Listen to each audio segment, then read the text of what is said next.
First of all, I just want to thank all of our witnesses for being here today and on Mr. Whitfield's bill. Let's go ahead and start. Welcome to today's hearing of the CMT Subcommittee, and I'm pleased to welcome our witnesses and my good friend, Mr. Whitfield, the Chairman of Energy and Power Subcommittee and sponsor of this legislation that we're going to discuss today. Throughout my life, I've admired horses. I remember fondly riding horses at my grandpa's place in Colorado. I also put myself through 2 years of college and law school working at Exarban Racetrack and have quite an affinity for the thoroughbreds. Now, Congressman Whitfield's legislation, the Prevent All Soaring Tactics Act, amends various parts of the Horse Protection Act of 1970 and 1976. H.R. 1518 bans the use of all action devices, weighted shoes, pads, hoof bands, and other devices which alter the horse's gait. This legislation would also change the current self-governing framework where the horse industry organizations train and appoint inspectors for shows and exhibits with some oversight by the Animal and Plant Health Service, an agency of the Department of Agriculture. Now, H.R. 1518 would direct the Secretary of Agriculture to promote new regulations under which USDA would take over the licensing, training, assigning, and overseeing of these inspectors. I look forward today to an exchange of ideas reflecting multiple viewpoints on this legislation. No law is ever perfect, and often Congress needs to act in order to modernize, clarify, or reduce burdens. I have no doubt that there are issues within the HPA that need to be addressed. However, I believe that when Congress is considering legislation that adds new layers of regulations to an industry, we must be precise and careful.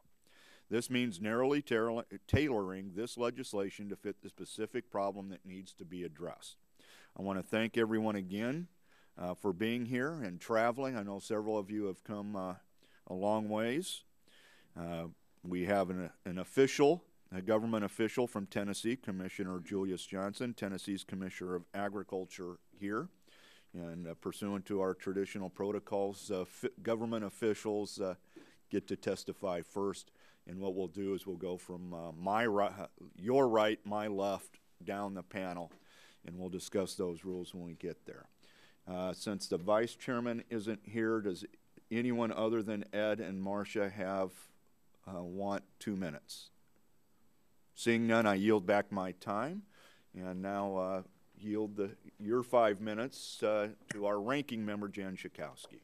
Thank you very much, Mr. Chairman. I appreciate this hearing, and I want to welcome all the witnesses for consideration of H.R. 1518, sponsored by my good friend Ed Whitfield, the PAST Act, Prevent All Soaring Tactics. I am a previous horse owner. In addition to learning how to ride and jump a little, wasn't very good at it. My horse was better at it than I was. I learned how to keep him healthy and sound. We're dealing today with Tennessee walking horses who have been known historically for their distinctive gait, but evidence continues to emerge that too often these wonderful horses are trained through inhumane and really torturous treatment, especially for high-stakes competitions. We're going to see a video, a very disturbing video after I finish. It's short, 2 minutes and some 50 seconds.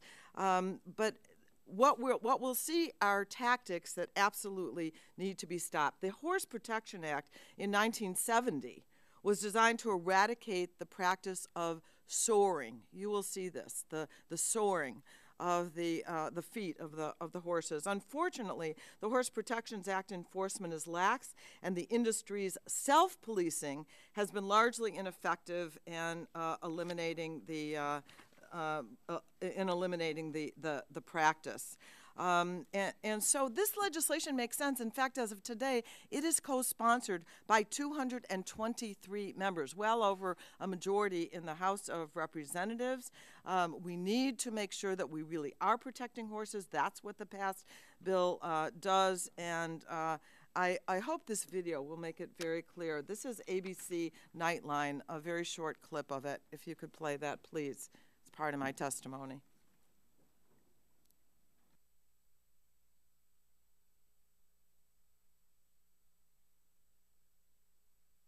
Hard to believe such cruelty could be possible. Kentucky has its Derby, but Tennessee has its famed walking horses. With their high-stepping gait, a warning.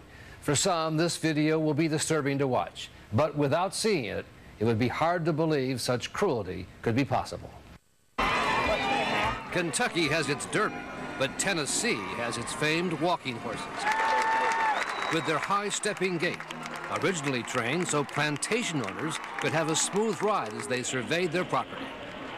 But now lots of money is at stake, with millions of dollars in stud fees for a winning horse at the annual championship called the Celebration. 1389. Competition is fierce, and for years there's been great suspicion in the horse world about just how some top trainers get their horses to produce what is called the big lick. It's a stride, it's a lick, it's a gait. It's not something that any horse does naturally. This is a totally artificially man-made, created gait. And now there's proof of what some trainers are doing behind the scenes in Tennessee's beautiful horse country.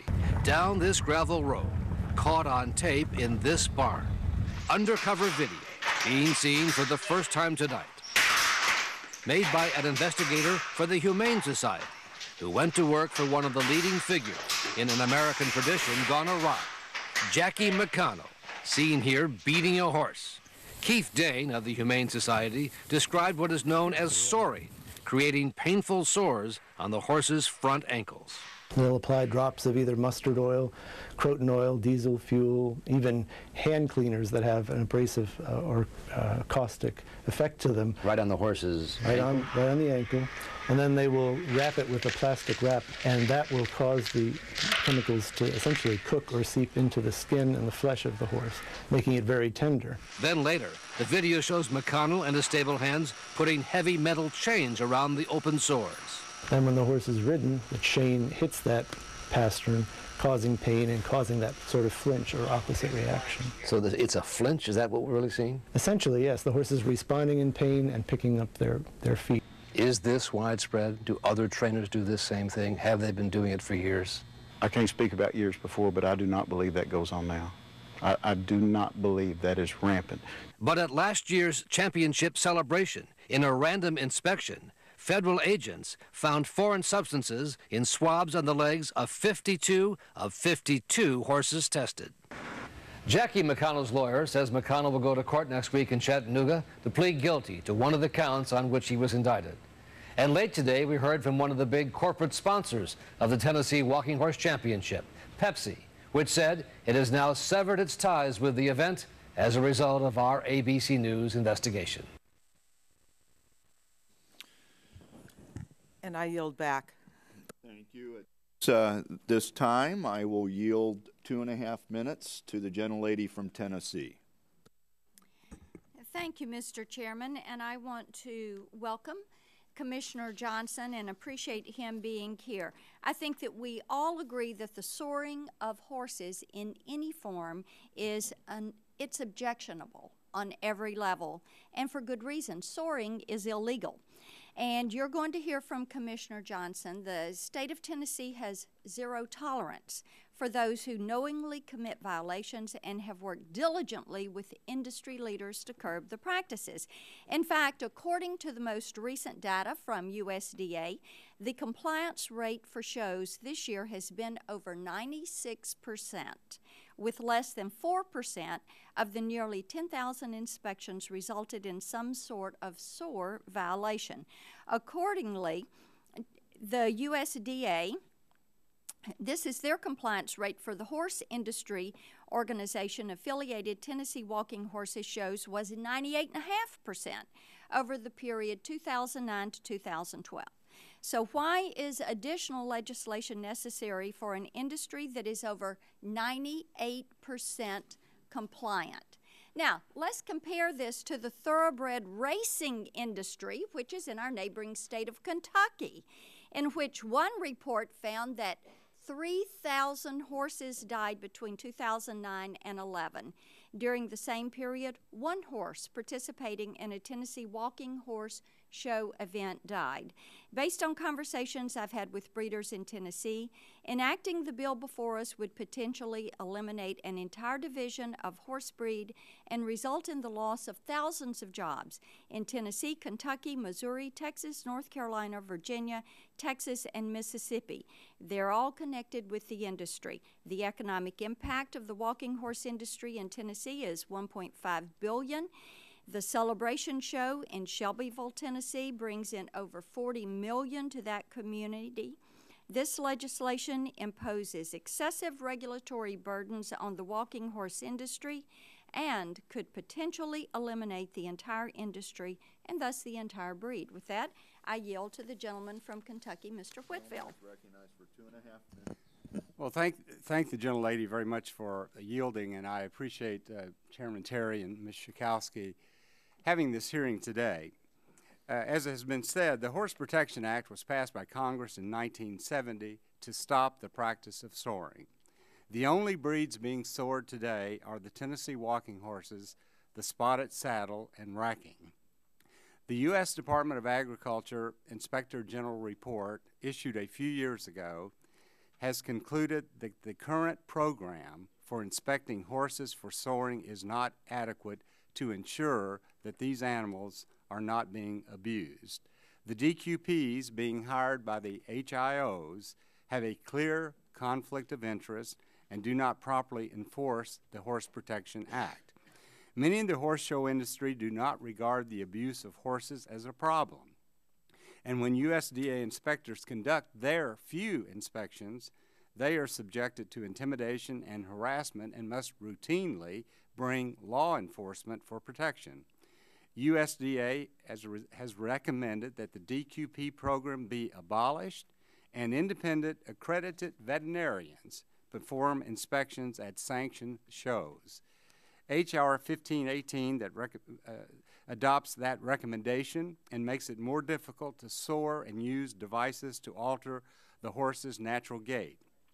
This bill has widespread support, including 42 horse organizations, including the American Horse Council.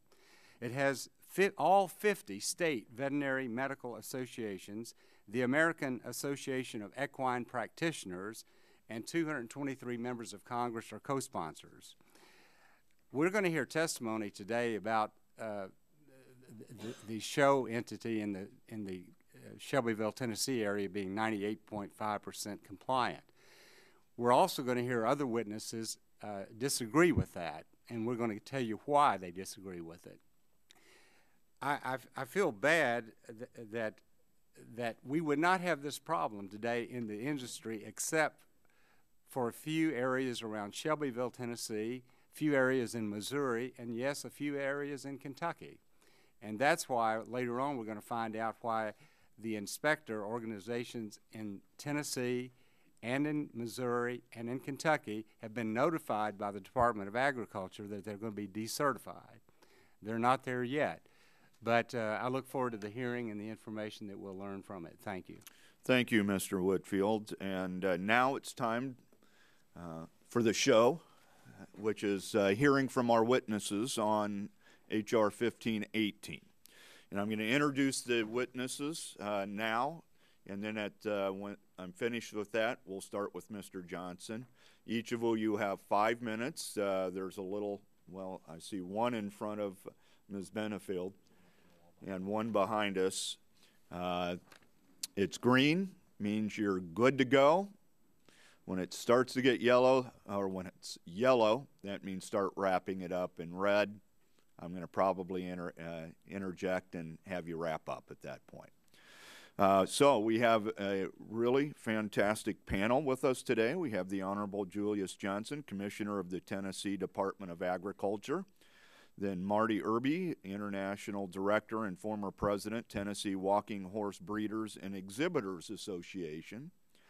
We have Mr. Ron DeHaven, a DMV, Executive Vice President and CEO of American Veterinary Medical Association, former Administrator, USDA Animal and Plant Health Inspection Service. Thank you for being here. Mr. John Bennett, DMV Equine Services LLC on behalf of the Performance Show Horse Association, Donna Benefield, International Walking Horse Association, then Teresa Bippen, President, Friends of Sound Horses, and last to testify, James Hickey Jr., President, American Horse Council. So at this time, I want to recognize the Honorable Julius Johnson for your 5 minutes. Thank you, Chairman Terry, Ranking Member Schakowsky, and members of the subcommittee. I appreciate this opportunity. I'm going to stick to my statement and be very brief at the same time. As Commissioner of the Tennessee Department of Agriculture, I appreciate you allowing me to provide testimony on the importance of the equine industry and especially the Tennessee walking horse industry to our state. The equine industry is an important part of Tennessee's economy and its heritage. We are ranked among the top 6 states in the nation in the number of equine according to the latest Census of Agriculture. Our Market Development Division within the department helps to support this growing industry through promotion of Tennessee trails, shows, and events, and through involvement with numerous breed associations. Tennessee is home to several national breed associations in addition to the Tennessee walking horse. Some facts about Tennessee's equine industry are a 2010 survey indicated 170,000 head, but a more comprehensive survey in 2004 indicated 240,000 head in Tennessee. We believe the numbers have not declined, but rather the variation is more due to the tactics in which the survey was taken. There are 41,000 Tennessee farms with horses. 41,000. There are 3.2 million acres, 30% of Tennessee's farmland designated to equine uses. So you can see this industry as a whole is very important to our state agricultural industry. The total economic impact from the equine industry in Tennessee is $1.4 billion. The total value added impact of equine in Tennessee is $746 million. The indirect business tax revenue received by state and local governments is $61.2 million. And the total estimated economic impact from the horse shows and events is $45 million. The importance of the industry to the many local and rural community charities, which they've organize these activities, and other organizations is tremendously significant. It's going to be a major hit to rural Tennessee. The industry creates 20,309 jobs throughout our state, and again, especially in rural Tennessee, which is so hard-pressed to attract any jobs, and it's more meaningful there than any other place, and we simply will be devastated with the loss of this kind of jobs. The Tennessee Department of Agriculture and I personally find the soaring of horses in any shape, form, or fashion objectionable on every level. There should be no tolerance for animal cruelty. Walking horse industry leaders have made what we believe are monumental strides at eliminating this practice from the industry. And we believe they are committed to a policy of zero tolerance for individuals who commit violations. We understand the motives of some to further tighten the regulation of the industry in order to protect the horse. However, we caution against overreaction by some who seek to eliminate horse shows at the expense of rural communities across the state and horse owners, the vast majority of whom are caring and responsible in the management of their animals.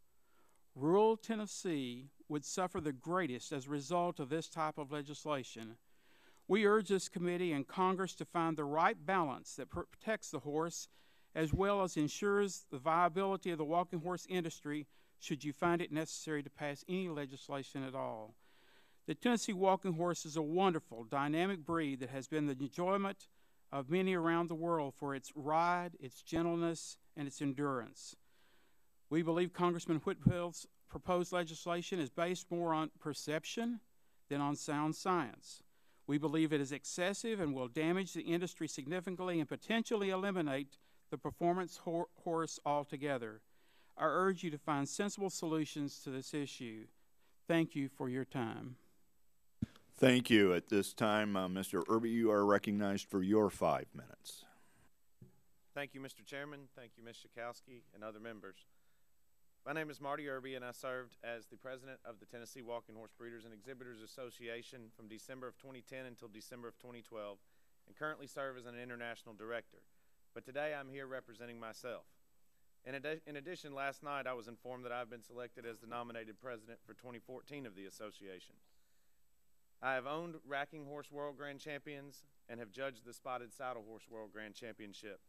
All three of these breeds are affected by this legislation that I fully support. In 1955, my grandfather veterinarian obtained his first Tennessee walking horse and joined the association I later became president of. At the age of 3, I was first placed on a Tennessee walking horse, and at the age of 5, I first began competing in World Grand Championship competitions. Since childhood, I have observed the horrific practice of soaring, and my father taught me how to soar a horse at the age of 13. Soaring padded performance horses is ingrained within our culture. From my personal and public stance, I have suffered many losses. Even family members have turned against me. I ask that you not let these efforts be in vain. I am here to prevent the extinction of the Tennessee walking horse, and I believe this bill must pass the House of Representatives and Senate. I have seen horses' feet in the past on many occasions look like pizza with the cheese pulled off the top of it. That's how horrific this practice is. I have listened to thousands of people, breeders, trainers, exhibitors, and owners who want change within our industry. Poll after poll continued to show that the majority favored this bill. During my 8 years of service in various positions, I tried to move forward and move our breed in a new direction from within, and was unsuccessful with my attempts. Therefore, I am here before you today to ask Congress to please help save our breed. Other breeds may be doing well in Tennessee, and their numbers may be good, but the Tennessee walking horse is not doing well. Over the past 10 years, our membership has declined from more than 20,000 to 8,300 or less. In 2006, when I was an international director, we failed to crown a World Grand Champion because most of the horses were disqualified and deemed sore and in violation of the Horse Protection Act by the United States Department of Agriculture. In 2010, when I served as Vice President of Marketing, we were kicked out of the World Equestrian Games in Kentucky, and our $25,000 sponsorship check was returned due to the soaring issues and utilization of stacks and chains. Our greatest fault for many decades as a breed is that we have been trying to save the padded performance horse. Recently, I discussed this with a friend, and I said we tried and tried to save the performance horse, and now it's about saving the breed. He said, well, shouldn't that have been what it was about all along? That spoke volumes to me. At this point in time, and as I have progressed, I have realized that we must let go of the sore padded performance horse and step soundly into the future, or we will not realize any future at all. In May of 2012, I was, as president, faced with perhaps the most critical decision that has ever faced our breed. Should I continue to perpetuate the lie that padded and chained horses are mostly sound? Would you pull the microphone a little closer? I just heard that they can't hear you in the control room. Sorry. Should I continue to perpetuate the lie that padded and chained performance Tennessee walking horses are mostly sound and only a few bad apples soar them? Or should I recognize the truth that most all of them have been sored or are sore? This question came into mind after the ABC expose nightline that you saw earlier. I was president that day and happened to be in Wimding, Germany, judging a horse show and saw the world's reaction from the outside to this horrific practice. I knew that day that things must change, and the brutal beating and soaring and electric prodding of horses, like people with Jackie McConnell have done, need to stop. I've known Jackie McConnell since I was 5 years old, and my family was friends with him. This event became the Tylenol crisis of the Tennessee walking horse breed, and the negative stigma associated with our breed due to soaring has caused the value of yearling colts to drop from $20,000 or more to many just to $300 to $500 in a few years. Our breed records reflect that last year we bred a small fraction of the number of years we bred 8 years ago. Our lack of ability to self-regulate over the past 43 years has brought our breed to this crossroads. I have observed more corruption in soaring horses, corrupt inspections, corrupt judging, corrupt training methods, corrupt business practices intertwined with this industry than I have seen anywhere on this earth. And this has nearly destroyed our great breed. It is now time someone took action to save our breed and make our economy grow again. An economy based on criminal activity is not healthy for our industry and not healthy for our country. For this to happen, the mechanically created and artificial gate known as the Big Lick must cease to exist along with pads, action devices, and soaring, so that this dark cloud can be removed from our breed. In addition, the HIO inspection system should be eliminated so that the self-regulation can go away and things can be done in the right manner. I thank you, Mr. Chairman, and appreciate the time to be here today and testify before you. Thank you. Dr. DeHaven, you are recognized for your 5 minutes. Thank you, Chairman Terry, Ranking Member Schakowsky, and members of the subcommittee. I'm here today both as a veterinarian and also as a representative of the American Veterinary Medical Association. Mr. Chairman, while I will be giving an abbreviated statement, I request that my full written testimony be included in the hearing record. The AVMA is the recognized voice of our nation's veterinarians, representing more than 84,000 members, or roughly 80% of all veterinarians in the United States. My testimony today, though, also represents the joint efforts between AVMA and the American Association of Equine Practitioners. Together, we are committed to upholding the health and welfare of our nation's horses. I want to thank you for the opportunity to speak today, as I believe I have a very unique perspective, having been engaged in this issue since very early in my career.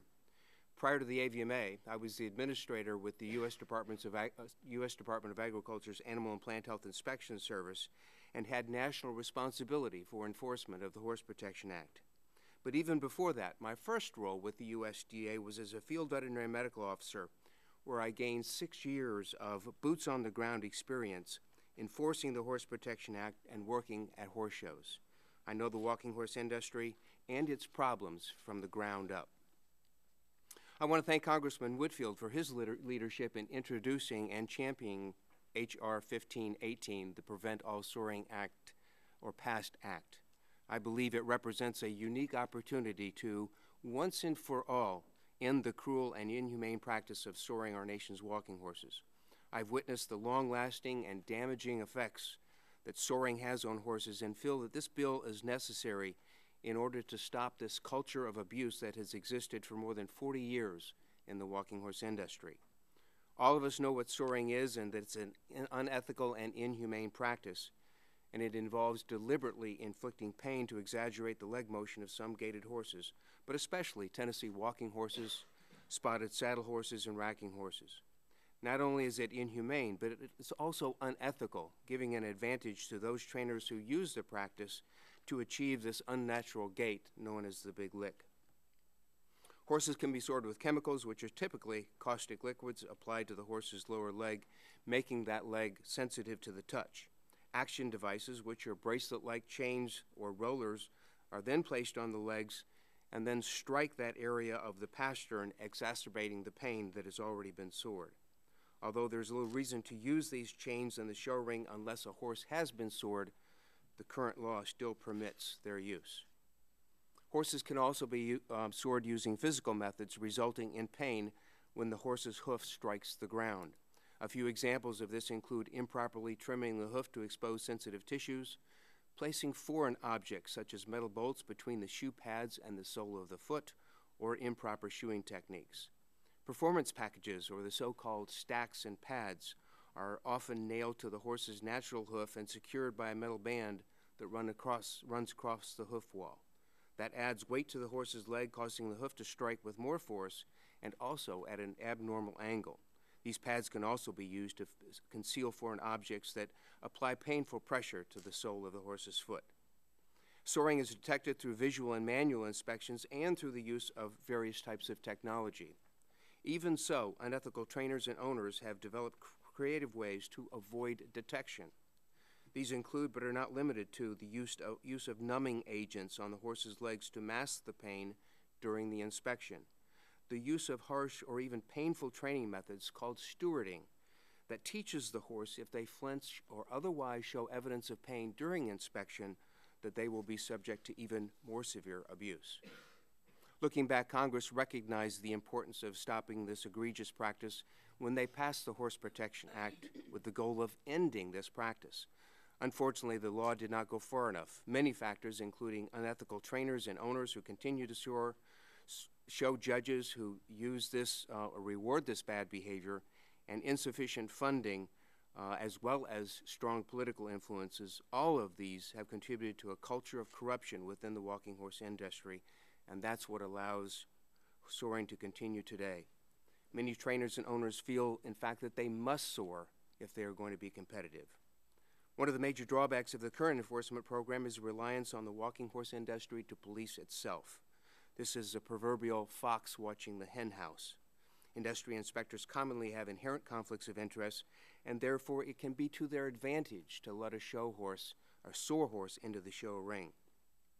Indeed, a 2008 white paper by the American Association of Equine Practitioners, as well as the 2010 USDA OIG report, confirmed this assertion, and both of those reports called for the ending of this self-policing practice. The data submitted with my written testimony shows violation rates vary from year to year, but I want to draw your attention to several points. First, violation rates are never zero. Second, oversight by USDA veterinarians shows that inspectors are much more likely to find violations when in fact they have oversight. This legislation is endorsed by more than 100 organizations, including every veterinary medical association at the state level in the U.S. Thus, it means that every member of this subcommittee has constituents who are veterinarians that want this bill passed. Mr. Chairman, thank you, and thank you to the committee for this opportunity to testify on behalf of the Thank you. Dr. Bennett, you are now recognized for your 5 minutes. Thank you. Chairman Terry, Ranking Member Schakowsky, and members of the committee, I thank you for the opportunity to be here and discuss H.R. 1518 and the impact it would have on the walking horse industry. I've been a licensed veterinarian for 33 years, and currently I'm licensed in the states of Kentucky, Tennessee, Mississippi, Alabama, and Florida.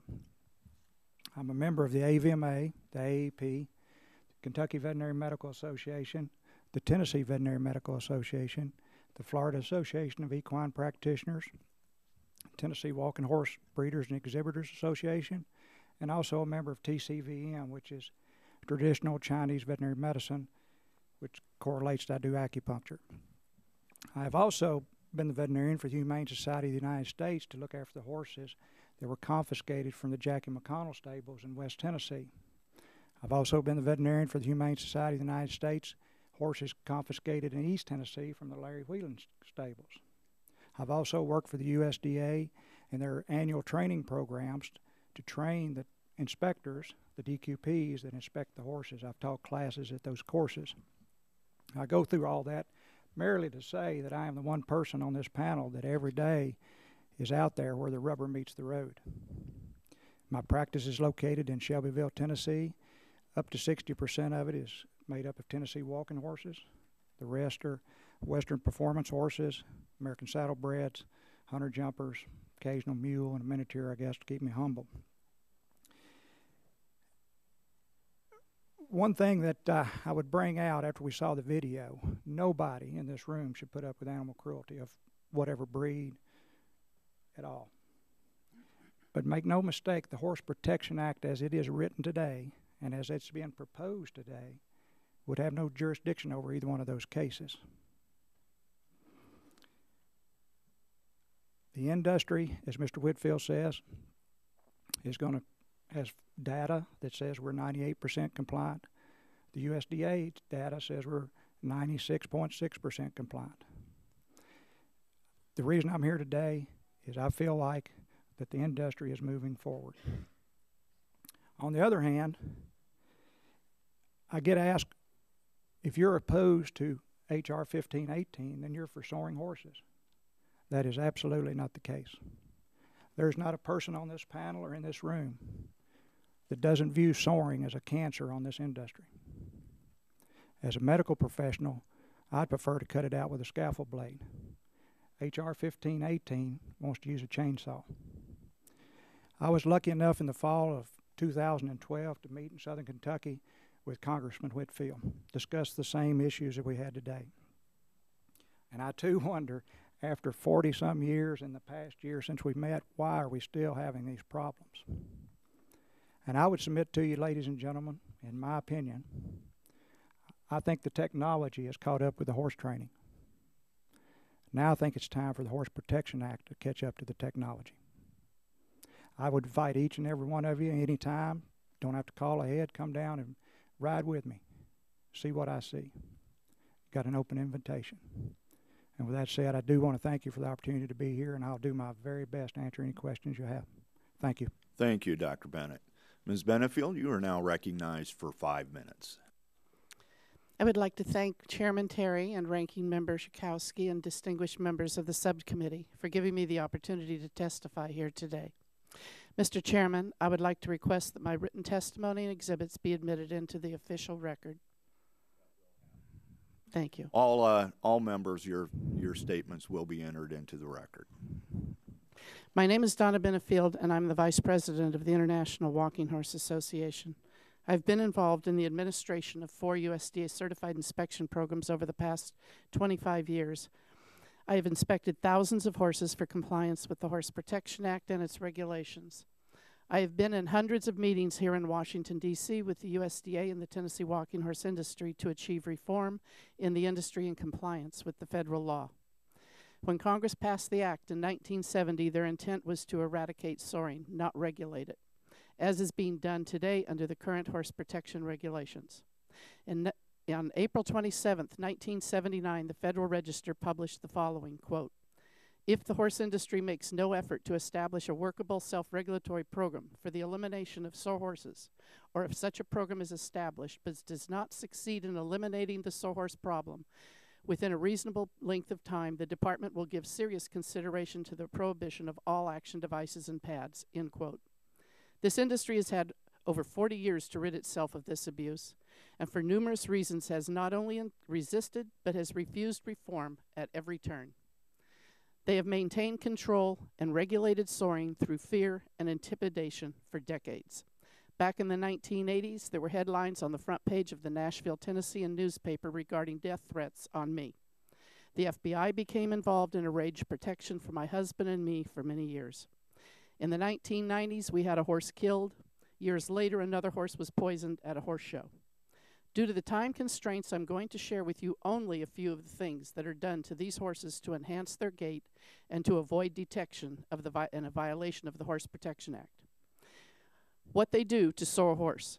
Caustic chemicals are applied to the pasterns, ankles, the cannon bone, or the shin of the horse.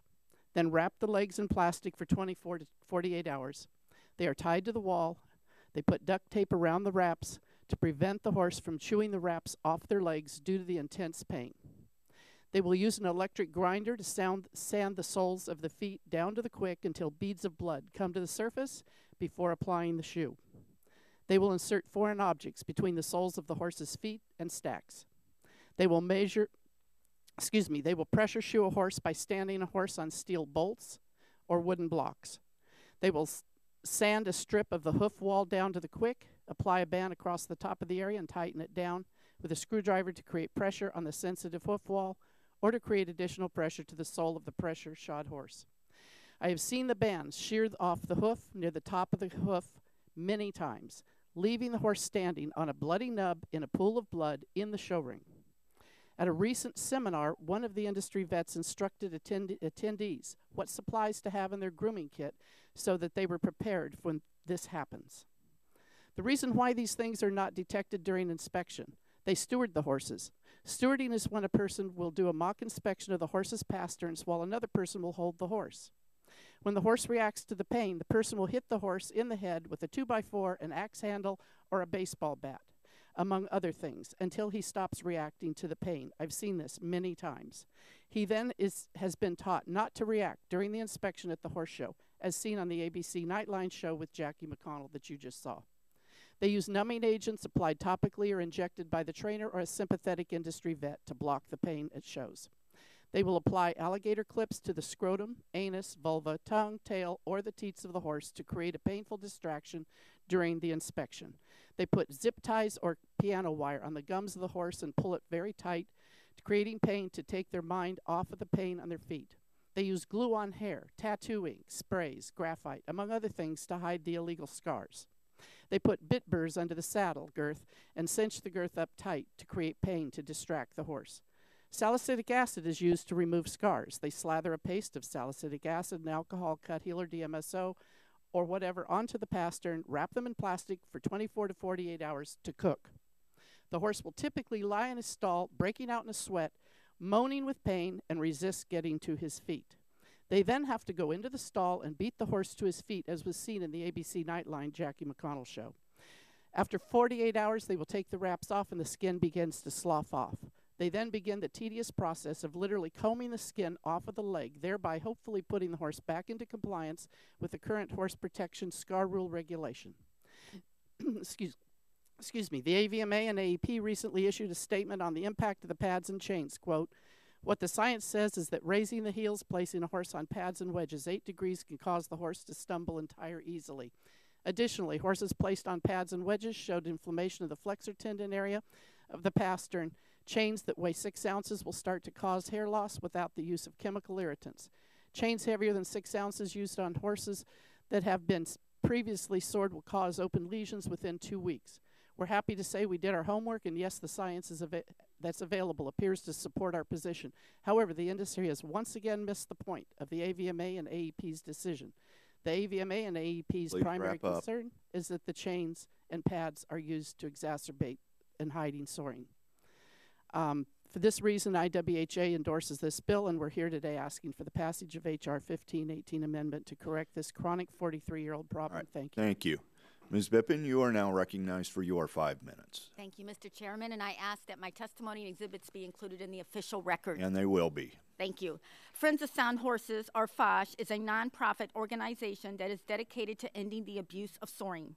FOSH is an umbrella organization of 15 gaited horse breeds, including the Tennessee Walking Horse, Spotted Saddle Horse, and Wrecking Horse. FOSH has been in existence since 1998 and supports the PAST Act. For its entire existence, FOSH has been committed to ending soring.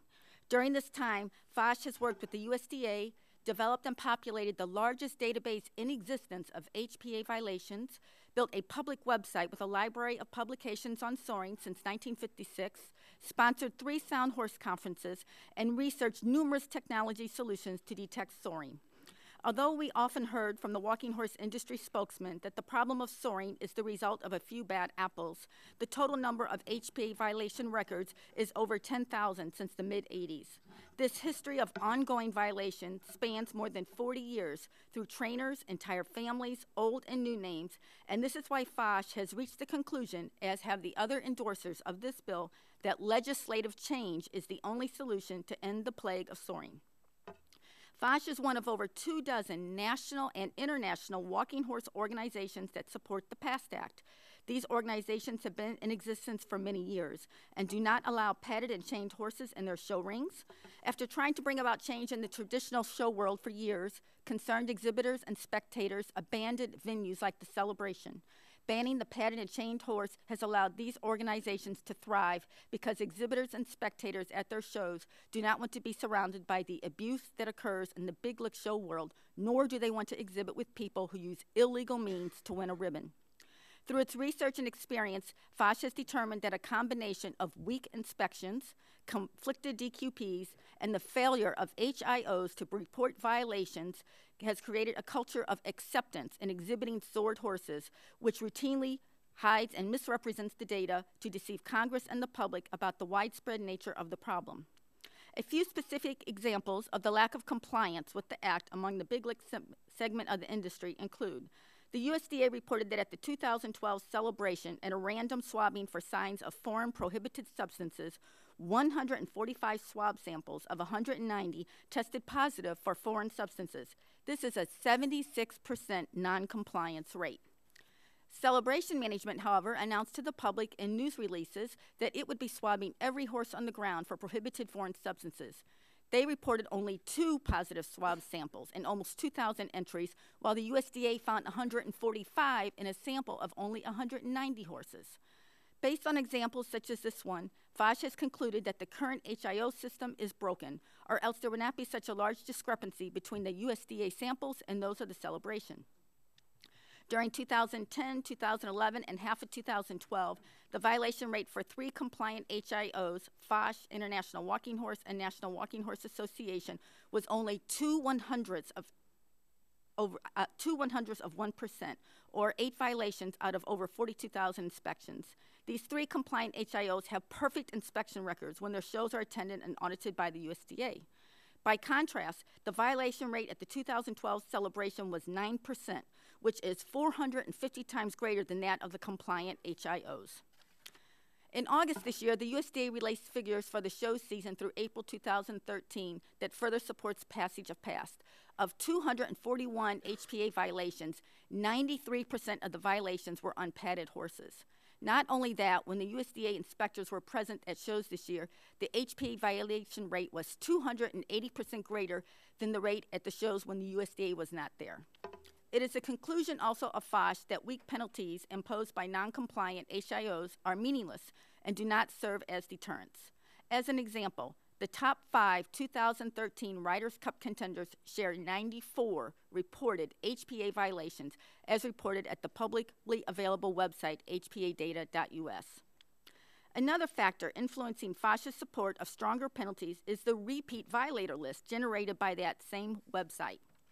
This repeat violator list is 260 pages long, single-spaced.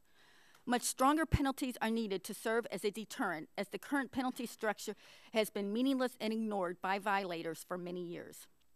While FOSH has been a part of efforts to save the Tennessee walking, racking, and spotted saddle industries by providing a network of horse shows where competitors train horses humanely and play fairly and in compliance with the law, we have noticed that the stigma associated with the problems in the big lick industry has caused economic harm to our breeds.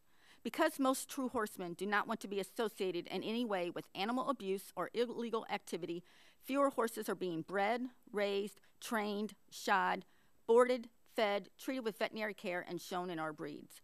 The negative impact on the economy caused by the ongoing presence of soring and the failure of the Horse Protection Act to eradicate the problem is far-reaching.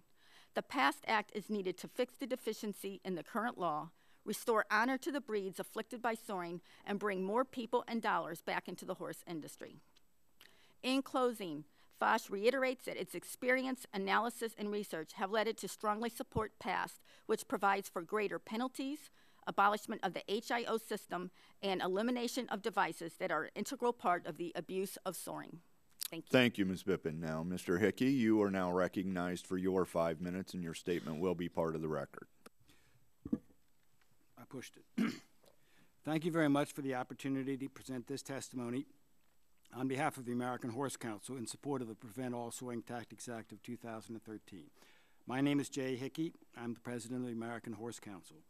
We are a Washington-based organization that represents the horse industry here in D.C. before Congress and the federal regulatory agencies. Our organization's members include organizations that represent show, racing, recreation, and stakeholders. You've already heard about soring and its mechanics, the pain it causes horses, the Horse Protection Act, the continued problems with soring in segments of certain breeds, and the bill at issue. I would like to explain the position of the American Horse Council and how we came to support this legislation. It seems strange that an industry would come to the federal government and support additional federal regulation, but there are good reasons for that. When the original bill was introduced at the end of last Congress, the AHC felt it was worthy of review. We asked 2 of our committees, our Animal Welfare Committee and our Horse Show Committee, to review it. After meetings, numerous calls, emails, lengthy discussions, and serious considerations, it was clear there was strong support for this bill. I think simply stated, everybody felt it was an idea whose time had finally come. The 2 AHC committees recommended that the board support it, and we now do. Why do we support this legislation? We support it because we have heard testimony about because soring continues. We've heard testimony about the USDA OIG study. We've heard testimony that a meaningful % of horses in the performance or big lick sector of the walking horse industry are still being sored, despite efforts to stop it. Many actions have been initiated over the last 40 years to end this practice. New organizations formed, new promises made, but the problem persists. We support this legislation because soring is garnering more and more adverse and unnecessary publicity for the horse show industry at large. Witness the press about Jackie McConnell and Larry Whelan and others. This affects the non-walking horse sector of the show industry. The public sees other breeds doing an animated gait and thinks it is a walking horse and being sored rather than performing its natural gait. That reflects badly on the entire show horse industry. We support this legislation because federal law to prohibit soring has been on the books for 43 years, but it continues in a segment of the walking horse industry. Everyone maintains that they oppose soring, but there are differences of opinion on how to stop it. Almost from the date the act was passed 43 years ago, these differences have been discussed, debated, argued, litigated, lobbied, and been the subject of federal rulemakings. The discussion has become toxic within the horse industry. The AHC and major show organizations now believe it is time for the controversy to stop, and that only a change to the existing federal law can stop it. Finally, and most importantly, we support this legislation because it is the right thing to do for the horses. The AHC believes that we need a federal change to the Horse Protection Act, a change to eliminate action devices and stacks in the big lick and performance horse segments of the walking horse industry, a change to inaugurate a new inspection program that will rely on independent professionals, including accredited veterinarians, to inspect the horses involved rather than continuing the current failed DQP program, and a change to provide for uniform and strong penalties, including disqualification for life, if it comes to that. The Prevent All Soring Tactics Act is the answer. The past act is a narrowly drafted bill that is focused on soring and limited to the problem it is trying to solve. It will change the federal law to end the bickering and debate, reform the regulatory system, and finally eliminate soring. The past act does not adversely affect or unnecessarily burden other segments of the show horse industry that are not soring horses and have no history of soring horses. The following major horse show organizations support the past act: American Association of Equine Practitioners, American Morgan Horse Association, American Paint Horse Association, American Quarter Horse Association, Appaloosa Horse Club, Arabian Horse Association, Pinto Horse Association of America, American Saddlebred Horse Association, U.S. Equestrian Federation, United Professional Horsemen's Association. There are others, but those are national organizations. That is a large part of the show horse industry. For those of you familiar with the horse industry, it is an industry famous for a lack of uniformity on anything, lack of unanimity on anything. But in this case, there is amazing consensus in support of the past act. We ask you to pass this legislation. After 43 years of federal regulation and soring continuing, it is the right thing to do. We must stop soring, the culture of soring, and pass this legislation. Thank you, sir. Thank you. And all time for the witnesses has concluded, and so at this time it's our opportunity to follow up and ask questions to the panel. And as chairman, I get to go first. So it seems to me that listening and reading testimony, it boils down into two distinct camps. Maybe that's a camp is too strong of a word. Everyone seems to agree that the tactics process that we witnessed in the video clip and that we've read about is horrible and should not be part of the walking horse industry. Where there seems to be a split between the testimony here is the need for any additional layer of legislation or H.R. 15 in specifically. So I think for me that's where I want to kind of dive down into is why there's opposition to this bill. Now, Commissioner Johnson, you mentioned in your testimony that there is a problem, although it's small, in your testimony, and that there are reasonable solutions. Could you be more specific in what you think would be the better solution? Turn on your microphone. Really, this is an area that I'm not an expert in, that I look to those who are the experts, and Dr. Bennett has long been recognized as one of those experts that I consult with, and I would look to him to answer those kind of questions. But I don't feel like I have the expertise. Okay, I appreciate that. So, Dr. Bennett, you established your credibility and expertise in an impressive way. So, you also mentioned that this bill is not necessary and perhaps goes too far. Would you clarify, A, is there something that should be done? What part of this bill is any part of H.R. 1518, do you think, appropriate and would be effective in stopping these procedures? Thank you for the opportunity and great questions. I would think the greatest part about H.R. 1518 is got us in this room so we can discuss this problem. Now, with that said, Mrs. Benefield, who I consider a friend, brought up the fact, just one thing. I'm not going to go through the list, but spurs under their saddles. They go through inspections now, the saddles have to be off. That's mandated. The other thing that I would see is, like I said, we have science and technology. I've got 3 digital x-ray machines that can shoot x-rays and have the results in 6 seconds. I've got 3 thermography cameras that measures the physiology of the horse. X-rays measures the anatomy. That's science. There's swabbing that you'll hear about. There's machines out there. Do you x-ray, is this process done before every show, or is this just when an accusation has been brought up that you'll go to the extent of using this new technology? The walking horse industry themselves does not have x-ray machines at their inspections. The USDA, when they come in, bring their x-ray machines and veterinarians, and they have the option to x-ray at their discretion.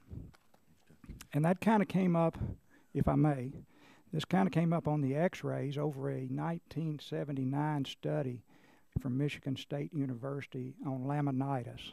We play them this Saturday, so I hope you say that you want them to lose. Go forward, though. Yes. Yeah, Kentucky lost basketball. I'm not doing good. But anyway, this is a 1979 study that had to do with horses that had laminitis and if they could come back and be in the show ring. Anybody that does equine podiatry or works on horses' feet, the science is well past that now. So and that's one rule that we're boxed into with the radiographs. The good thing is the bolts that are under there or any of those things, the x-rays pick those up. You can see them right there on the spot. And that's what I would like to get across, is let's get the science and catch those horses with science objectively before they go in the show ring. How about the issue that was brought up with conflict of interests with the inspectors? Is there a way to resolve that? Yes. Yes, it can be resolved. The thing is, they hammer me with 40-some years of history, and I can't argue that. That's the reason I'm here. I don't like soaring. The problem we've got is with the show, HIO, that Mr. Whitfield was alluding to, that it was started in 2009 as a result of the AAP white paper, made the inspector sign a non-conflict of interest. There's steps in place, but that's one HIO. There's 13 HIOs. Who certifies those HIOs? The USDA. I get hammered all the time at these meetings I go to. We need one HIO. I agree. 100%. But there's 13. Thank you. Now the ranking member, Ms. Schakowsky, has 5 minutes. Thank you. Actually, we're, I think, seeing 2 different worlds. One that says no problem, this may have been a problem, isn't a problem anymore, and another that says that this is ongoing. Ms. Benefield, I wanted to ask you, how do you account for the testimony that we've heard that the walking horse industry is approaching 98% compliance rate, 96% compliance rate with regard to soaring that they claim? The discrepancy in what you see happening. Well, what goes on with a lot of these horses is trainers or veterinarians will go in and actually numb the horses on the showgrounds prior to inspection with topical applications of creams or sprays, or they will actually inject them with numbing agents to get them through inspection, in addition to the stewarding that I discussed. So the horse is now trained to pass the inspection and not elicit a pain response. that will interrupt your percentage rates significantly. And also the rates that they're counting on are based on entries. For example, if you have 10 horses at a horse show and that horse goes in one class and he's inspected and has turned down, that would be a 10% non-compliant rate. But if that horse goes in 10 classes each, that's 100 horses, and those are the 100 entries. So now you're looking at a 1%.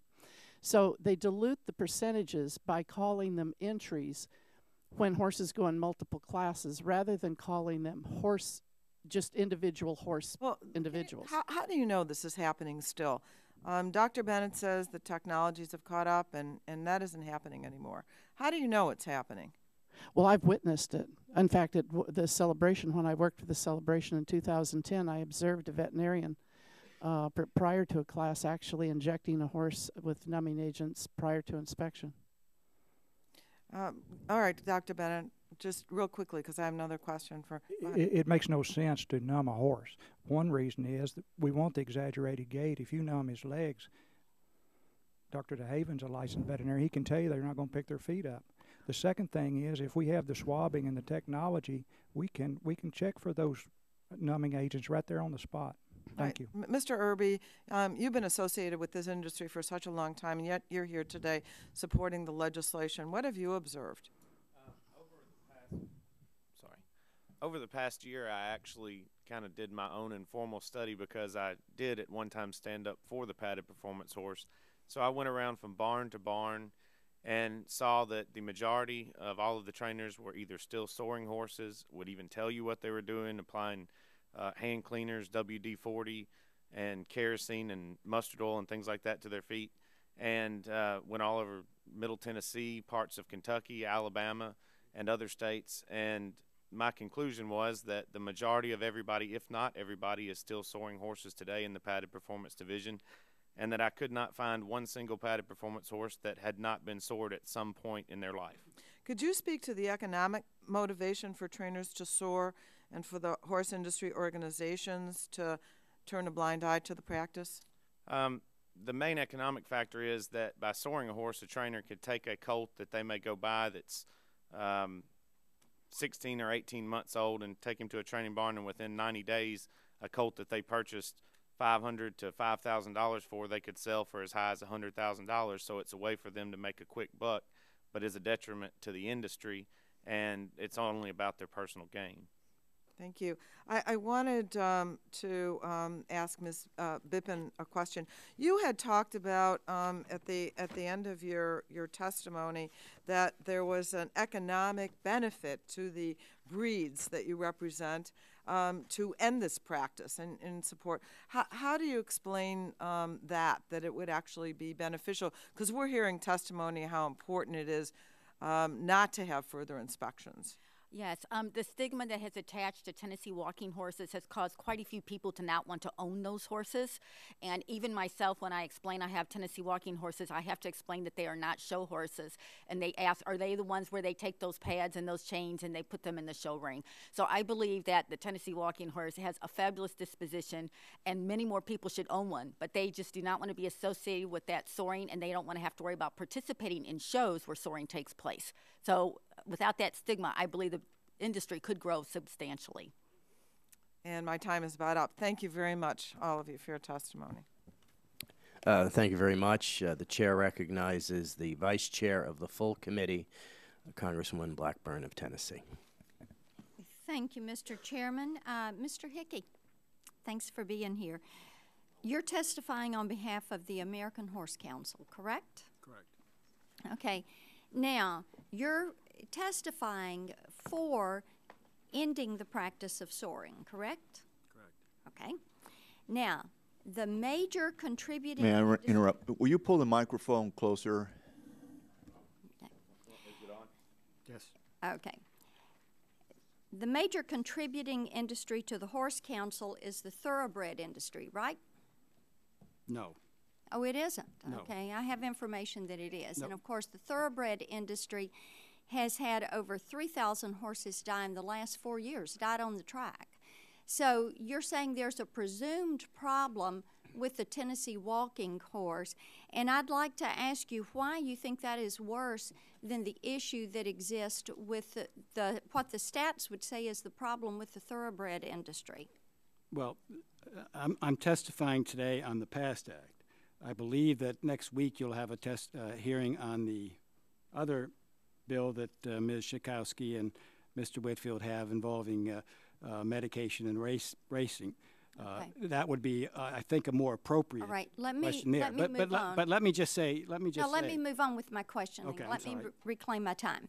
Okay, with the number of deaths in the thoroughbred industry, I'm curious as to how you can be a proponent for self-regulation in the thoroughbred industry, but you are not a proponent for self-regulation in the walking horse industry.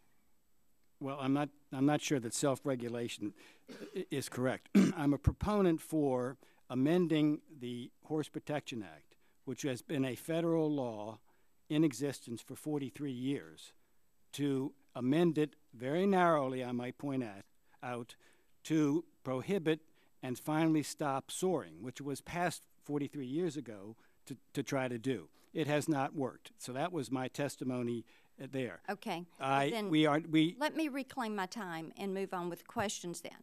So if you're for that, now let me ask you this. Would the American Horse Council support the use of action devices and pads in the other competitive areas where these may be used with other show breeds? And what makes the action device and pad used in the walking horse industry different? And then should all breeds be banned from the use of action devices and pads? All breeds, and other people help me with this because this gets into some specific breed questions. Each breed regulates its own showing and classes. All other breeds prohibit the use of action devices and the large pads and stacks that we're talking about today in the show ring. Okay, let it me is go only to the performance horse. Dr. Bennett, and then have him pick this up. Can I one? Sure. Soaring would not be, and again, anybody else, soaring would not be appropriate or helpful in the activities and the classes and the shows of other breeds. In fact, it would be counterproductive. So this act does not, although it applies to them, it does not apply to them in the same fashion. They are not regulated because they don't soar their horses. Reclaiming, and Dr. Bennett, you're recognized. Do the pad and action devices cause any harm to the horse? I have done an exhaustive research myself as best I could, and I can not find, going back to the early 70s, any published scientific literature that says the package or pads on the Tennessee walking horses or the action device cause lameness and or soaring. Okay. And is there an article out there? Possibly could be. I cannot find it. Okay, in your 33 years of working as a veterinarian and working in the field of walking horses, has the condition of the horses competing in the ring improved with regards to compliance with the Horse Protection Act? Yes, I can say that they have improved according to the Horse Protection Act. And I would like to comment about the slide that they show of the Tennessee walking horses going around the celebration ring, and it makes you think that those horses are sore. Those horses that got in the ring have been through the most stringent inspection process of any horse. The horse that they want to show should be the one that got turned down. Just a sideline. Thank you. Yield back. At this point, we recognize the gentleman from Kentucky, Mr. Yarmouth. Thank you, Mr. Chairman. Thank all the witnesses for their testimony. I also want to thank my colleague, Mr. Whitfield, and also Congresswoman Schakowsky for their sponsorship of this bill, which I'm proud to co-sponsor. I'd like to allow Mr. Hickey, it seems like you wanted to make a distinction between this situation and thoroughbred racing that you weren't able to make. Would you like to elaborate on your answer? I mean, we can go into the late afternoon if we're going to get into other legislation too. But there's the situation briefly, and I should not be testifying on this, but briefly with the medication legislation and horse racing. it comes down to whether you should allow race day medication or not. There is a huge controversy within the racing industry as to whether race day medication is beneficial or is not beneficial, and that rages on. In the last 2 years, the uniform rules and on race day medication has gone into effect in, I think, 11 different states, and will go into effect, and there will be uniform rules on January 1. Now, this is something for a future hearing, but I just wanted to point that out. There is no debate within the horse show industry as to whether soaring, which is what we're talking about, is appropriate or not. I also want to carry on the conversation that the chairman started about the nature of the objections to the bill, because there are several misconceptions, it seems like, about what the bill, at least differences of opinion about what the bill does or doesn't do. And you made the statement, and others have made it, that this really wouldn't solve the problem because it doesn't specifically relate to soaring. But in Section 2D1B, it's clearly bans soaring, I think, when it states that conduct, quote, causing a horse to become sore or directing another person to cause a horse to become sore, unquote, end quote, is prohibited. Do you don't think that? Yeah, I think what I was is a sufficient definition. I'm sorry. Go ahead. No, I'm sorry. What I was alluding to is, there again, why are we still having this after 40 years? The problem that I see is that the inspection process is so subjective. And what happens is a horse that gets turned down, say for SCAR rule violation, if he gets a penalty from one HIO, that penalty is not recognized by another HIO, so he can go somewhere else and show. The penalties and the subjectivity of the nature of the inspection is the problem I have. Let's get down to science, and we could get this solved. If we use industry numbers, we're at 98%. If we use USDA numbers, we're at 96%. We're making progress.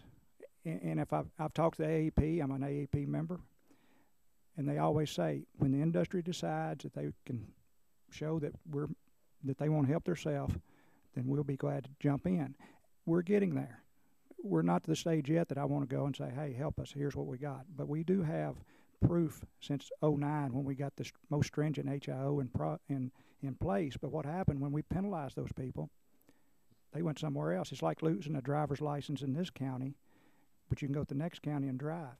It's an inconvenience, but you can still drive. If you took their driver's license away for the entire North America, then you penalized them. Does that answer? Doesn't the original act deal with transporting horses that have been sored, though? Yes, and this is a very emotional issue when you start looking at the tape of Jackie McConnell and all that. But there again, the Horse Protection Act doesn't cover that.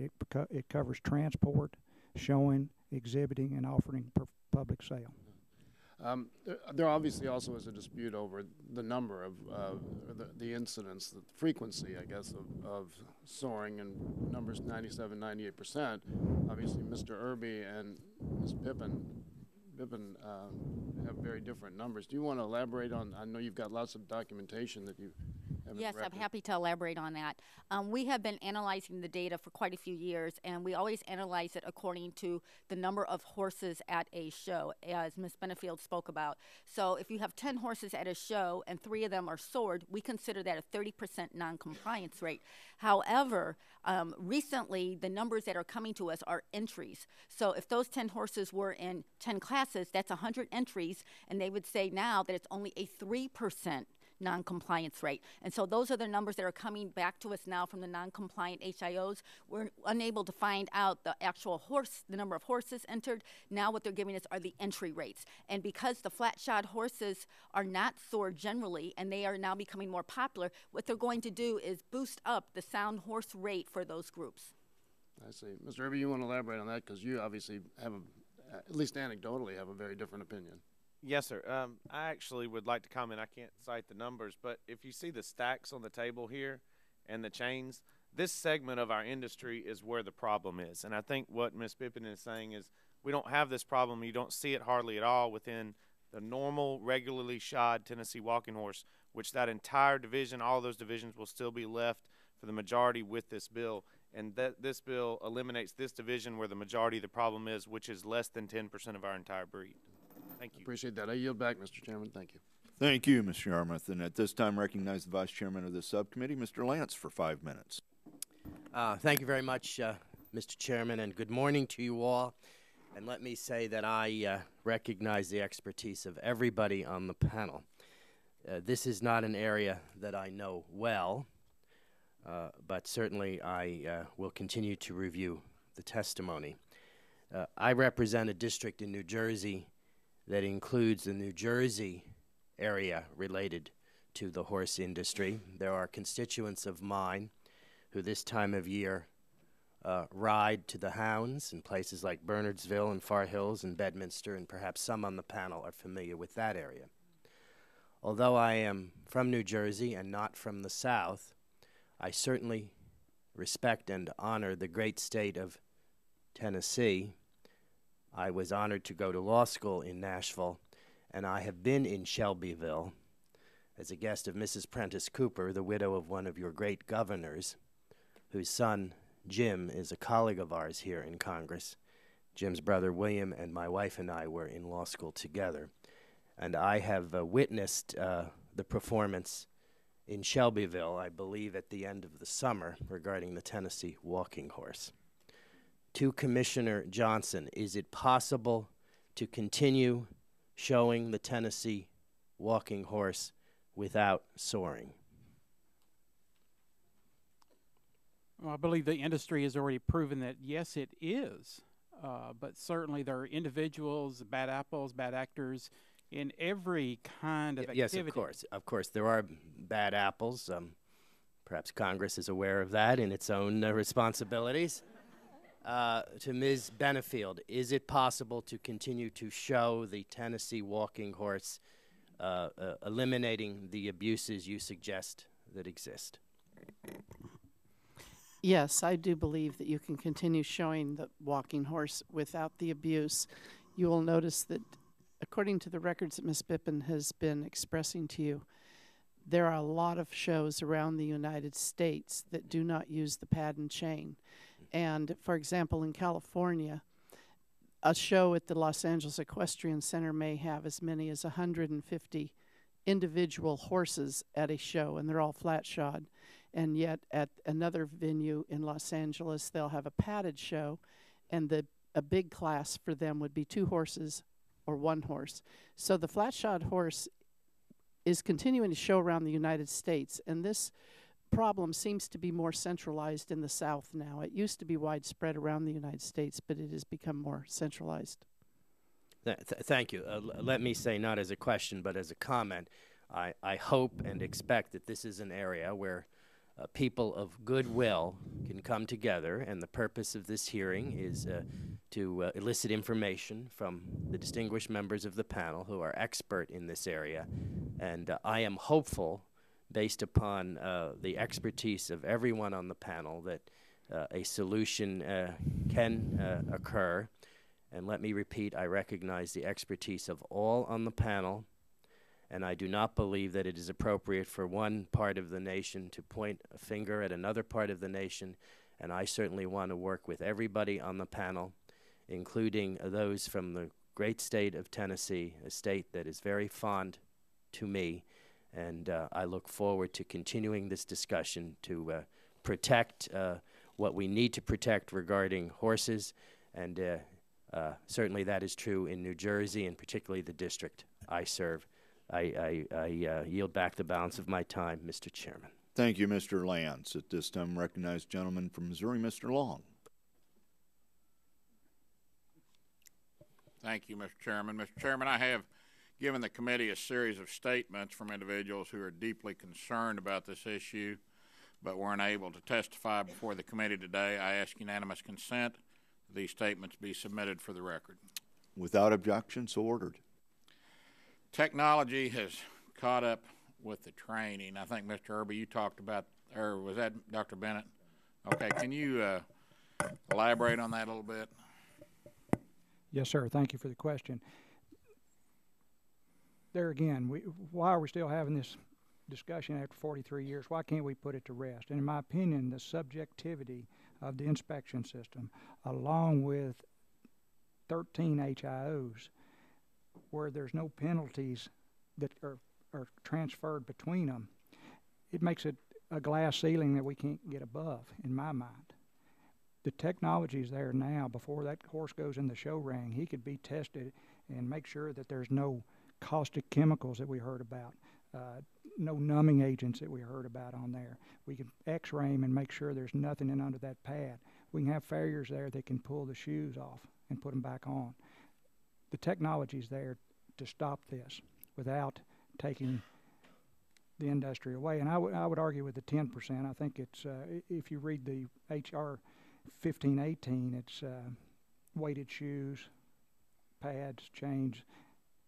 They do make mention that you can still have a therapeutic pad or for protection, but that's kind of vague to me. Well, I've heard soaring described in several different ways here today, but is it possible through this new technology that you're talking about to tell if they'd been soared in the past and healed? Can they heal from this, or can you always see that there's signs where they had been soared in the past?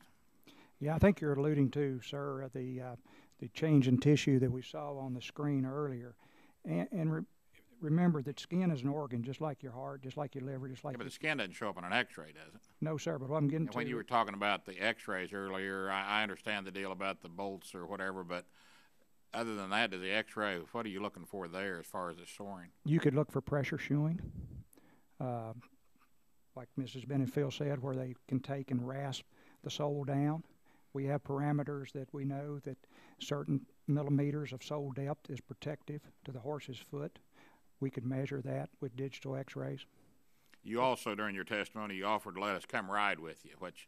Yes, sir. Don't offer, I'll probably show up, because I always say, don't invite me anywhere, because I'll always be there. But what would we see if we rode with you? I didn't get your point on what are we going to see in relation to this topic that would... Yeah, basically what I was getting to there is come and see the horses with their clothes off and with their clothes on. Go to the barns and see how they're prepped and see how they're ridden and see them getting ready to go to the shows and go and see how they're inspected and the process that they go through to get into the show ring. Okay, thank you. And Mr. Irby, you said that, I don't remember the fellow's name now, that was on the Nightline tape. How old is that Nightline tape? I believe it's from May of 2012. Okay, and what's the fellow's name that was? Jackie McConnell. Okay, and Mr. McConnell, you say that you're friends with him and have been ever since you were a little kid? I haven't spoken to him in a long, long time, but I've known him because my parents have been probably friends not with him since May of 2012. Your parents what? They've been friends with him since I was 5 years old. Okay, and someone like that, do they not have a reputation for, I mean, was that not known before this Nightline tape came out? I mean, I would think that people in any field, if they're doing something that's untoward, illegal, I used to fish a lot of bass tournaments. If there were people that were suspected of cheating and later proven to be cheating, most people knew that they were cheating. Was this not known before this from this individual? I believe it probably was known. He was actually on a federal suspension at the time and still participating at horse shows. And he's not the exception to the rule. He's the rule.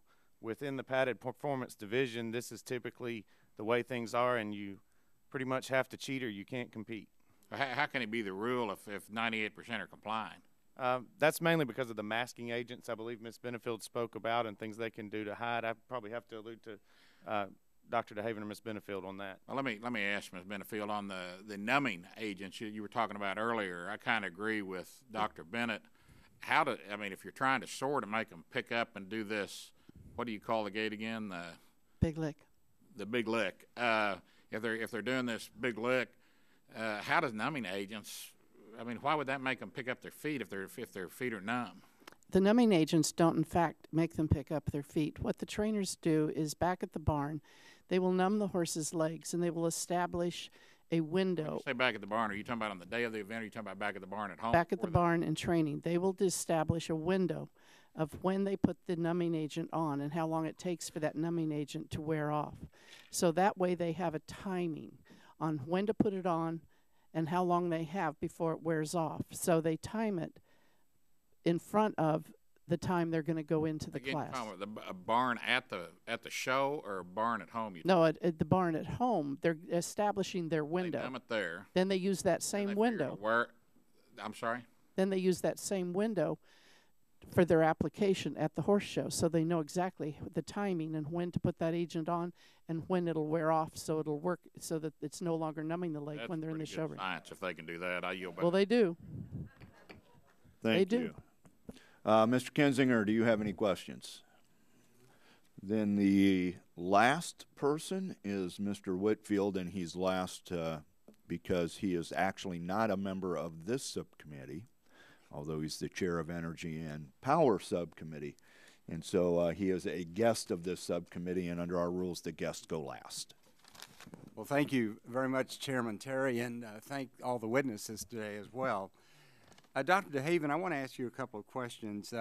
Dr. Bennett has referred to repeatedly about the subjectivity of inspections to determine soaring. Do you agree with him on that issue? Is it subjective or is it objective? There is some level of subjectivity because most of the inspection is based on a digital palpation where you are palpating those areas of the foot that most likely are to be sore. However, having said that, and with a lot of experience in the field, there's always been good correlation between what the inspector is finding on digital palpation and what the technology, thermography and radiology, will tell you as well. So while Dr. Bennett referred to a lot of this as new technology, in fact, we've been using thermography and radiology, x-rays, for a number of years. But from a practical standpoint, when you have hundreds of horses that are going through inspection, you can't use that on every animal. So the mainstay of the inspection is digital palpation by that inspector, and indeed, good correlation between what the inspector is finding and what the technology would corroborate. Well, do you believe that the current HIO DQP system is working?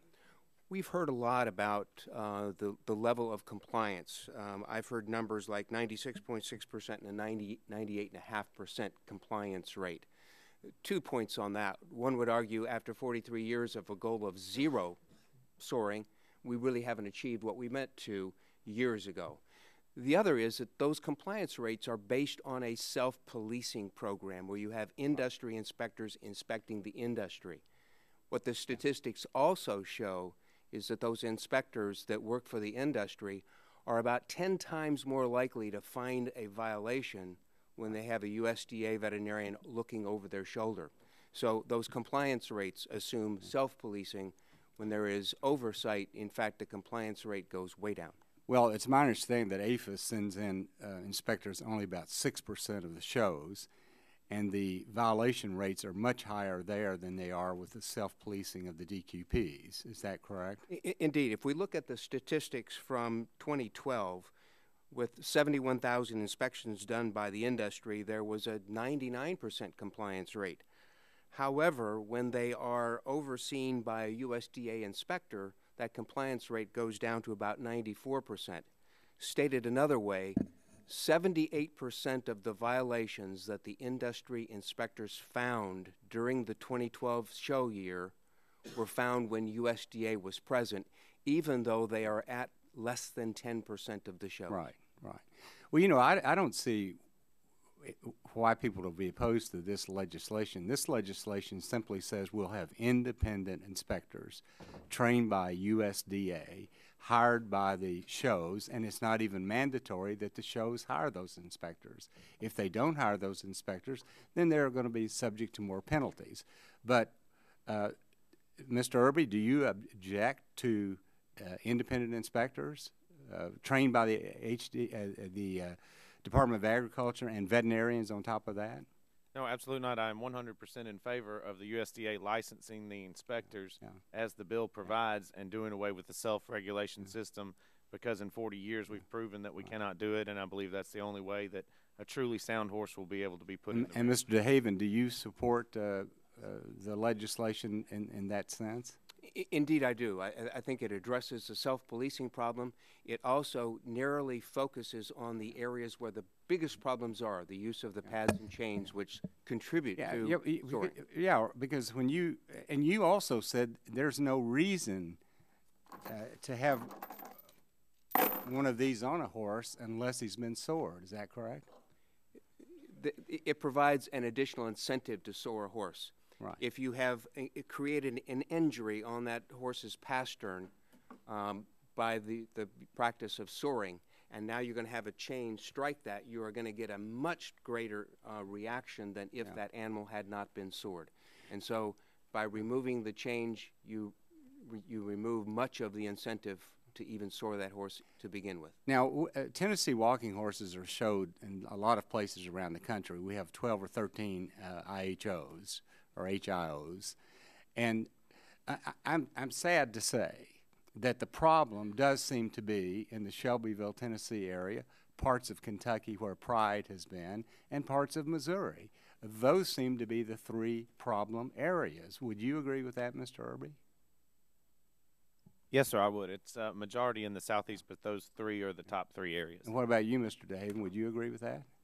I would agree, and that's where the concentration of the big leg horses is. And Mr. Bennett, whom I've met with and who I enjoy being with, and is a personal fellow, and I'm sure he does a great job, but he's been very much involved with the show HIO, and we have the letter from the Department of Agriculture saying that they're notifying them that they're going to decertify their program. And we have another letter, unfortunately, that applies to the Kentucky HIO, Pride, and another letter to the Missouri. So this program is working, this industry is working well without using soaring or action devices in many parts of the country. But in this one geographical area, because of self-policing, in my humble opinion, it's not working. And that's why we introduced the legislation. And I would agree with that. I'm sorry.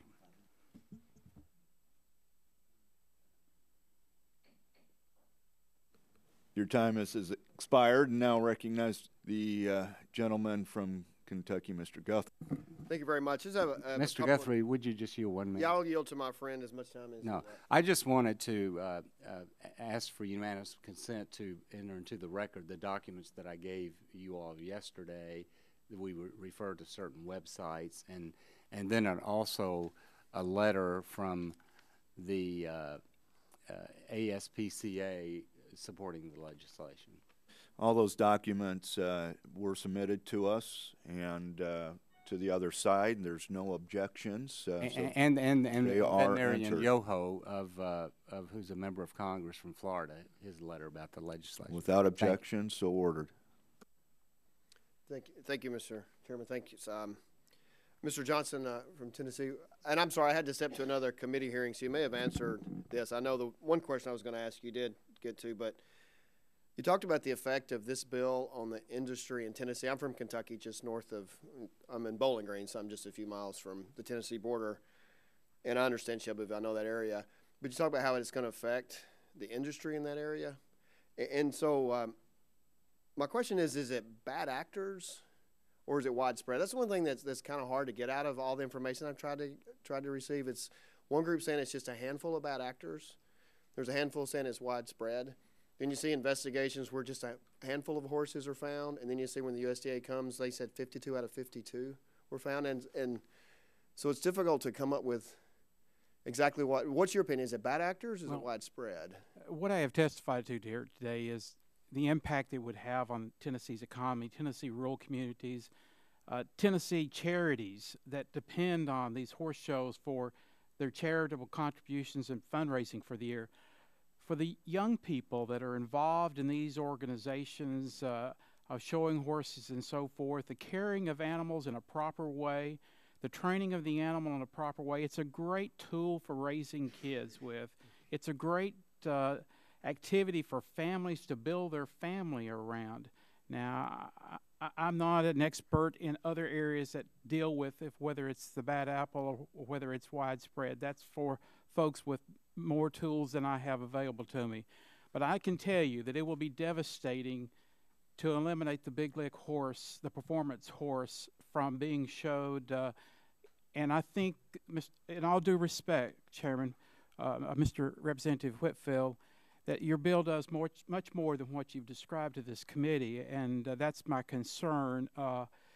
It does I think it will change the industry around this country tremendously, and I don't have the details to go into that. But if it doesn't just prevent scoring, if it does soaring, I'm sorry, then I mean, my question is preventing soaring is what's going to hurt the Tennessee economy, or having this method of preventing soaring? Having this method. And why is that more? I mean, I'm just trying to get information. I really am. Why? Unless you want, I can yield to my friend. You want to follow up? Oh, because he brought you into it. Yeah, well, I mean, we're talking about independent inspectors here, and we're talking about removing action devices and preventing soaring. And other than that, how is that going to hurt your economy so much? Well, the folks that I depend on tell me, and I don't have all the details there, that I'd be glad to furnish this after the fact if I could. Sure. But that it goes much, your bill goes much further than that and would eliminate really the performance horse. Well, you know, one organization down there asked me some specific information about this bill. We sent them a letter explaining it in detail that it didn't do what they said, and they refused to put it on their website even. So I think there is some misinformation, but basically the bill provides independent inspectors, veterinarians trained by USDA. It gives the show the option of using those inspectors. If they don't use those inspectors and APHIS comes in and finds a violation, then there's pretty severe penalties. But it does eliminate soaring, and it eliminates the action devices like this, which Mr. DeHaven and others have said are not necessary unless you are soaring. Could I interject? Sure. I agree. I think we need one HIO, okay? The thing that concerns me is you said that the show managers have an option if they don't want to use the veterinarian inspectors. If everybody in here is for the welfare of the horse, what worries me is start having shows that nobody knows about that no inspectors go to. And those bad actors that we got, if we don't get rid of them, they're going to show up there. And if we're after the welfare of the horse, I think we're creating an issue there that we haven't perceived yet. Yeah. The second thing I'd like to see is, I'm sorry. Well, I just wanted the next question, because Mr. Johnson said a balanced approach, and I was leaving just as I think somebody asked you that, and you were going to give the balanced approach. I guess if the chairman's lenient. So how do you stop it then? I mean, if this bill is not a way to stop it, then what does stop it? Unless we're agreeing that soaring, I know you're not saying soaring. No, let me answer that, but let me finish my train of thought with Dr. DeHaven and let him interject his opinion. But my opinion is and I'm all for one HIO. I'm all for licensed veterinarians looking at them. I am all for objective testing, and I am for getting rid of soaring. But I worry that we will find enough accredited veterinarians that want to go to horse shows on Friday night that start at 6 and don't get over with till 2:30 in the morning, and then go back Saturday night and go through it again. Dr. DeHaven can answer that better than I can. Do you want to respond, Mr. DeHaven, Dr. DeHaven? It's a preference anyway. I think we'll only know the answer to that question if and when we're faced with that situation. Clearly, the AAEP, who represents several thousand equine practitioners, feel that that is feasible and the best solution. I think the worst case scenario that is that even if we didn't have veterinarians doing the inspection, as is the case now, at least they would be independent inspectors and trained and assigned by the Department of Agriculture and not an HIO. Well, that's why, I mean, I do think it's significant that every veterinary has... I'll yield back my time. My 1.5 minute over. Thank you, Mr. Whitfield and Mr. Guthrie, and that no one else here to ask questions. So this will conclude our hearing. Now, under our rules, any of the members can submit questions to you, and it sounds like there's already to Commissioner Johnson, perhaps you mentioned that you wanted to supply. Please feel free to do that. Once you get those questions from us, if there's any questions to you, we request that within about 14 days that you comply and get those back to us. I'm not sure anyone's going to do that, but the rules allow that, and I want to let you know that you may get those written questions from the committee. With that, I want to thank each and every one of you for coming here today and offering your expertise before us. It is extremely helpful to us to have your insights when we're dealing with pieces of legislation. So thank you for being here. And we are adjourned.